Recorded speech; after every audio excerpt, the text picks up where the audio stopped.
اعوذ باللہ من الشیطان الرجیم بسم اللہ الرحمن الرحیم اللہم صلی علی محمد وآل محمد وبارک وسلم تسلیما۔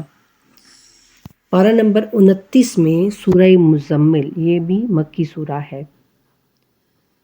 سورہ مزمل جو ہے یہ رسول اللہ صلی اللہ علیہ وآلہ وسلم کے یعنی لقب سے ہی اس کا آغاز ہو رہا ہے، یا ایھا المزمل۔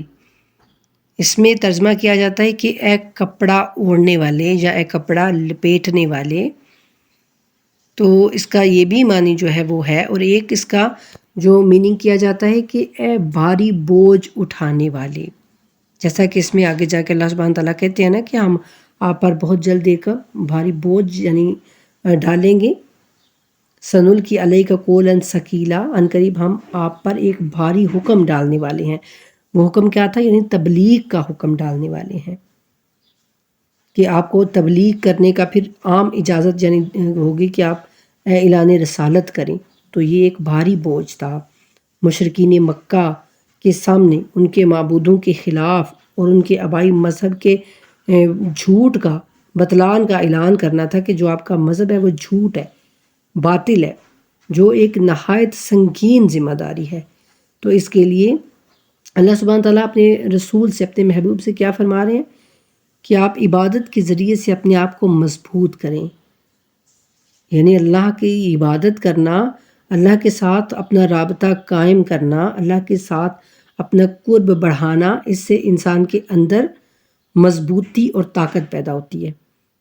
تو وہ ہم سمجھتے ہیں کہ نہیں، عبادت کوئی ایسی یعنی عام یعنی معمولی سی کوئی چیز ہے، کوئی یعنی کرے نہ کرے، لیکن آپ اس کی اہمیت کو سمجھیں کہ اللہ سبحانہ تعالیٰ اس بھاری بوجھ، بھاری حکم کا کہہ کے اللہ کہتے ہیں اب یعنی آپ عبادت کے ذریعے سے اپنے اندر طاقت لائیں، اپنے آپ کو قوی کریں، مضبوط کریں، کہ آپ کو اب مشرکین مکہ کا سامنا کرنا ہے۔ تو اللہ سبحانہ تعالیٰ ہم سب کو بھی اپنے سے قریب تر ہونے کا موقع دیں۔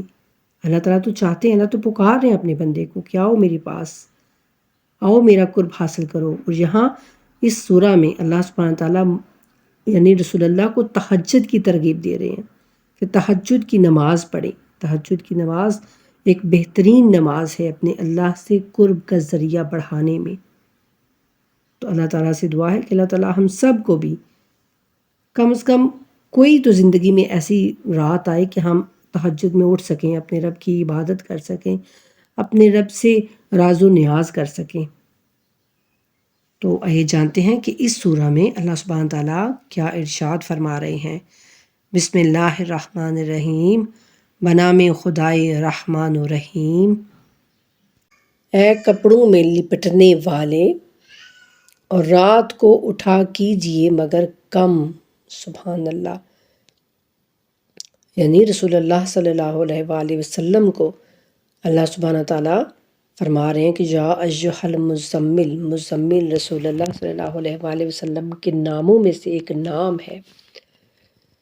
تو اللہ سبحانہ تعالیٰ اسی نام سے اپنے محبوب کو پکار رہے ہیں اور کہہ رہے ہیں کہ رات کو اٹھا کیجئے، یعنی تہجد کو اٹھا کیجئے لیکن کم، آدھی رات یا اس سے کچھ کم کر لیجئے، یا اس پر کچھ پڑھا دیجئے، اور قرآن کو ٹھہر ٹھہر کر پڑھا کیجئے، یعنی ساری ساری رات جاگ جاگ کر عبادت نہ کیا کیجئے۔ عن قریب آپ پر ہم ایک بھاری حکم جو ہے وہ ڈالنے والے ہیں، بھاری حکم کا یعنی بوجھ ڈالنے والے ہیں۔ اور رات کا اٹھنا ثبات قدم کے اعتبار سے زیادہ محکم اور سنجیدہ کلام کے اعتبار سے زیادہ موضوع ہے، یعنی رات کا اٹھنا اور رات کو عبادت کرنا جو ہے وہ بہت زیادہ بہتر ہے۔ اللہ تعالیٰ سے ہم کلام ہونا، اللہ تعالیٰ کے آگے رکوع سجود کرنا، وہ بہت اللہ تعالیٰ کو پسند ہے۔ اور دن میں تو آپ کے لیے بہت سی مصروفیات ہیں، اور اپنے رب کے نام کا ذکر کیجئے اور سب سے بے نیاز ہو کر صرف اسی کی طرف متوجہ ہو جائیے۔ وہ مشرق اور مغرب کا رب ہے، اس کے علاوہ کوئی معبود نہیں، لہٰذا اسی کو اپنا ضامن بنا لیجئے۔ اور جو کچھ یہ لوگ کہہ رہے ہیں اس پر صبر کیجئے اور شائستہ انداز میں ان سے دوری اختیار کیجئے۔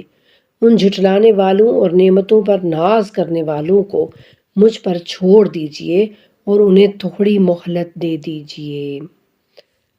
یقیناً ہمارے پاس ان کے لیے بیڑیاں ہیں اور سلگتی آگ ہے، استغفر اللہ، اور حلق میں پھنسنے والا کھانا ہے اور دردناک عذاب ہے، جس دن زمین اور پہاڑ کانپنے لگیں گے اور پہاڑ بہتی ریت کی مانند ہو جائیں گے۔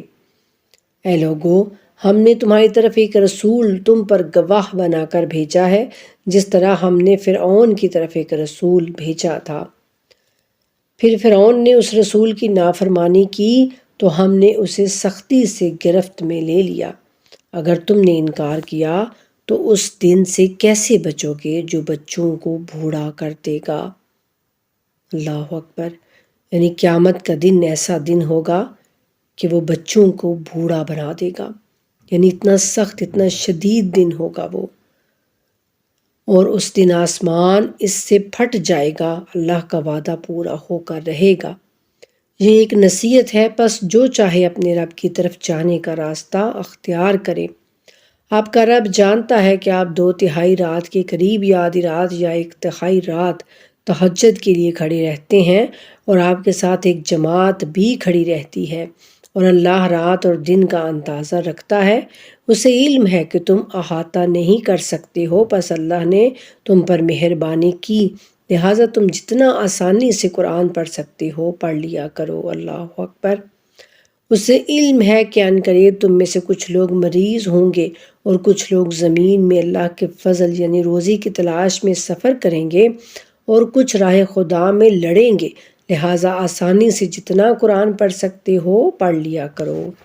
یعنی قرآن کریم کو پڑھنا روزانہ، اس کا پڑھنا، اس کی تلاوت کرنا، اس میں تدبر کرنا، اس میں غور و فکر کرنا، یہ اللہ سبحانہ تعالیٰ چاہتے ہیں کہ ہم روز کریں، ایسا روز کریں، چاہے ہم تھوڑا تھوڑا کریں، اور نماز قائم کرو اور زکوٰۃ ادا کرو، اور اللہ کو قرض حسنہ دو۔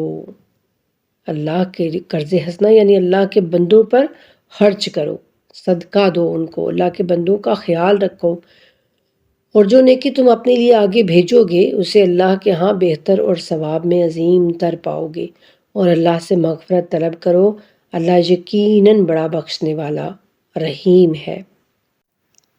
بس اتنا ہی تھا یہ سورہ، کوئی بہت لمبا چوڑا نہیں ہے، اور اس کے متعلق یہ بھی ملتا ہے کہ اس کو عشاء کی نماز میں، عشاء کے فرائض میں اس کو ضرور جو ہے وہ پڑھنا چاہیے۔ بہت چھوٹا سا ہے، اگر آپ اس کو یاد کرنے کی کوشش کریں گے تو انشاءاللہ یہ ہو جائے گا۔ اس کی بہت فضیلت ہے عشاء کی نماز میں اس کو پڑھنے کی۔ پہلے آپ یہ روٹین بنائیں کہ عشاء کی نماز کے بعد آپ اس کو اوپر سے دیکھ کر جو ہے وہ پڑھا کریں، سورہ ملک، سورہ واقعہ اور سورہ مزمل۔ ان تینوں صورتوں کی بہت فضیلت ہے کہ اس کو عشاء کی نماز کے بعد پڑھنا چاہیے۔ جب آپ آہستہ آہستہ پڑھتے رہیں گے تو پھر یہ انشاءاللہ آپ کو زبانی یاد ہو جائے گا، اور آپ اس کو عشاء کے فرائض میں ضرور پڑھا کیجیے۔